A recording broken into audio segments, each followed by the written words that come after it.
श्री शिवाय नमस्तुभ्यम। आप सभी का आपके अपने YouTube चैनल की कथा टीवी पर मैं मीनू शर्मा स्वागत करती हूँ। आज 22 जुलाई मंगलवार है और आज है श्रावण माह के कृष्ण पक्ष की द्वादशी तिथि। और आज की इस वीडियो में आप रसपान करेंगे श्रावण मास महात्म्य का 12वां अध्याय, जिसमें आप स्वर्ण गौरी व्रत का वर्णन तथा व्रत कथा सुनेंगे। तो इसीलिए हो सके तो वीडियो को पूरा देखिएगा, अध्याय को पूरा सुनिएगा। और हाँ, अच्छी लगे वीडियो तो लाइक एंड शेयर कीजिएगा। चैनल पर नए हैं, सब्सक्राइब नहीं किया है तो सब्सक्राइब भी कर ही दीजिएगा। तो चलिए आज की यह कथा शुरू करते हैं। तो बोलिए हर हर महादेव। ईश्वर बोले, हे ब्रह्मपुत्र, अब मैं स्वर्ण गौरी का शुभ व्रत कहूँगा। यह व्रत श्रावण मास में शुक्ल पक्ष की तृतीया तिथि को होता है। इस दिन प्रातः काल स्नान करके नित्य कर्म करने के बाद संकल्प करें और 16 उपचारों से पार्वती तथा शंकर जी की पूजा करें। इसके बाद भगवान शिव से प्रार्थना करें कि हे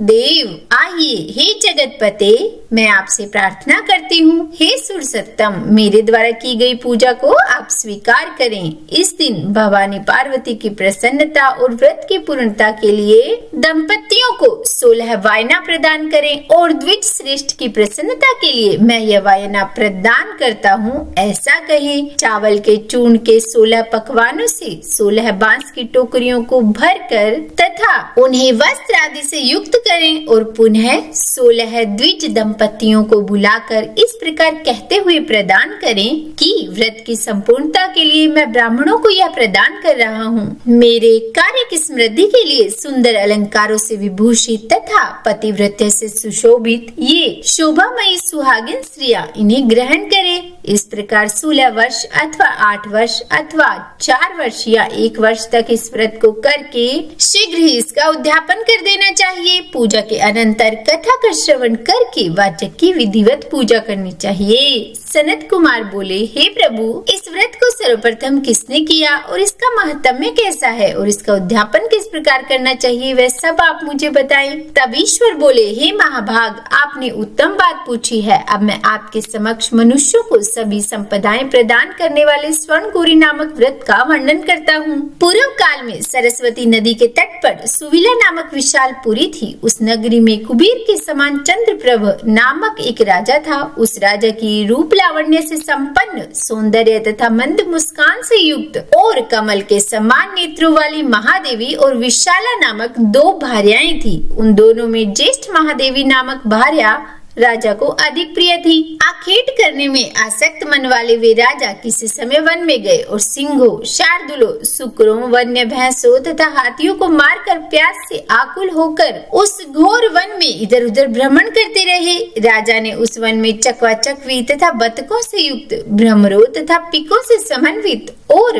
विकसित मल्लिका, चमेली, कुमुद तथा कमल से सुशोभित अप्सराओं का एक सुंदर सरोवर देखा। उस सरोवर के तट पर आकर उसका जल पीकर राजा ने भक्ति पूर्वक गौरी का पूजन करती हुई अप्सराओं को देखा। तब कमल के समान नेत्रों वाले राजा ने उनसे पूछा, आप लोग यह क्या कर रही हैं? इस पर उन सब ने कहा कि हम लोग स्वर्ण गौरी नामक उत्तम व्रत कर रही हैं। यह व्रत मनुष्यों को सभी संपदाएं प्रदान करने वाला है। हे नृप श्रेष्ठ, आप भी इस व्रत को कीजिए। राजा बोले, इसका विधान कैसा है और इसका फल क्या है, मुझे यह सब विस्तार से बताइए। तब वे सारी स्त्रियां बताने लगी, हे राजन, यह स्वर्ण गौरी नामक व्रत श्रावण मास की शुक्ल पक्ष की तृतीया तिथि को किया जाता है। इस व्रत में भक्ति पूर्वक अत्यंत प्रसन्नता के साथ पार्वती तथा शिव की पूजा करनी चाहिए। पुरुष को 16 तारों वाला एक डोरा दाहिने हाथ में बांधना चाहिए। स्त्रियों के लिए बाएं हाथ में या गले में इस डोरे को बांधना चाहिए। यह सब सुनने के बाद संयत चित्त वाले राजा ने भी उस व्रत को संपन्न करके 16 दागों से युक्त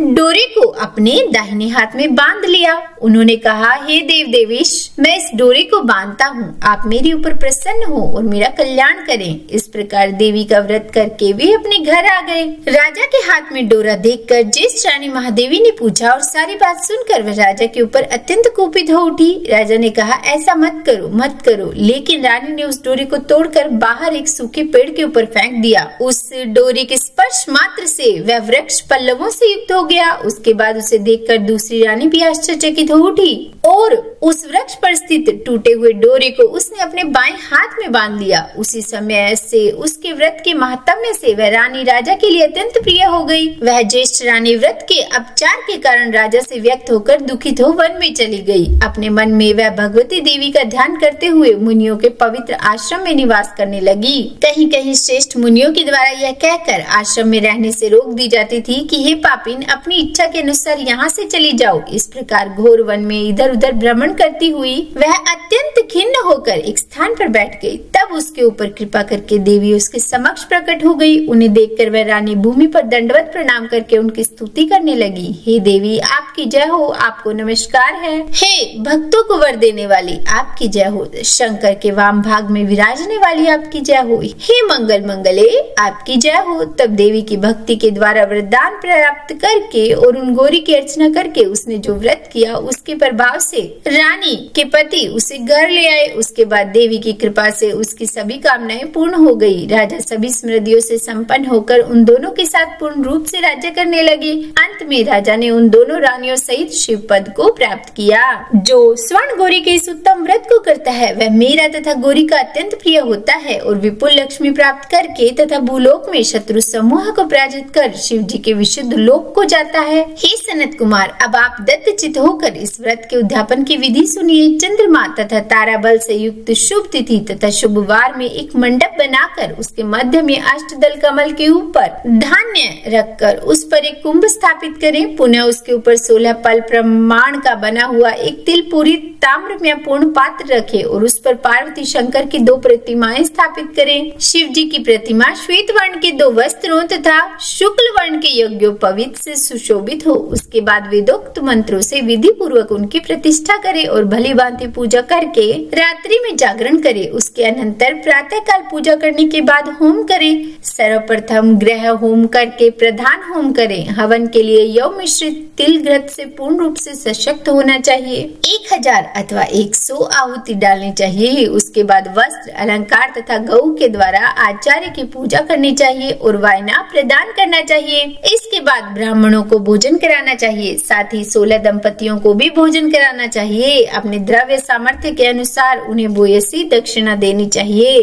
अंत में हर्षोल्लास से युक्त होकर बंधुजनों के साथ स्वयं भोजन करना चाहिए। तो बोलिए हर हर महादेव। इस प्रकार श्री स्कंद पुराण के अंतर्गत ईश्वर सनत कुमार संवाद में श्रावण मास महात्म्य में तृतीया में स्वर्ण गौरी व्रत कथन नामक 12वां अध्याय पूर्ण हुआ।